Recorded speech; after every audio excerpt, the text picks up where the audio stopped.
સુરત જિલ્લાના કડોદરા નગરપાલિકામાં door to door કચરો ઉઠાવતા વાહનમાં બાળમજૂરી કરતા બાળકો નજરે પડ્યા. બાળમજૂરી કરાવી એ સજાપત્રક ગુનો છે. આ કાયદો હોવા છતાં અનેક લોકો ચાઇલ્ડ લેબર રાખતા હોય છે. ત્યારે કડોદરા નગરપાલિકાના સફાઈ વિભાગમાં પણ આવો એક કિસ્સો સામે આવ્યો છે. કડોદરા સફાઈ માટે અવરજવર કરતું વાહનમાં બે નાની વયના ભાઈ બહેનને મજૂરી કામ પર રાખતું નગરપાલિકાનું સફાઈ વિભાગ. બાળકો પાસે કામ કરાવી અને મહેનતાણું પણ ના દેવું. શું નગરપાલિકા આ બાળકોનું મહેનતાણું પણ પોતાના ખિસ્સામાં ભરી લે છે?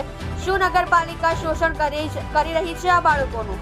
મા બાપ વિહોણા બાળકો છે અથવા કોઈ આધાર નથી તો આ બાળકોને કોઈ શેલ્ટર હોમ અથવા તો સરકારી સંસ્થામાં ના સ્થાયી કરાવી શકાય. સૂત્રો દ્વારા સૌજન્ય.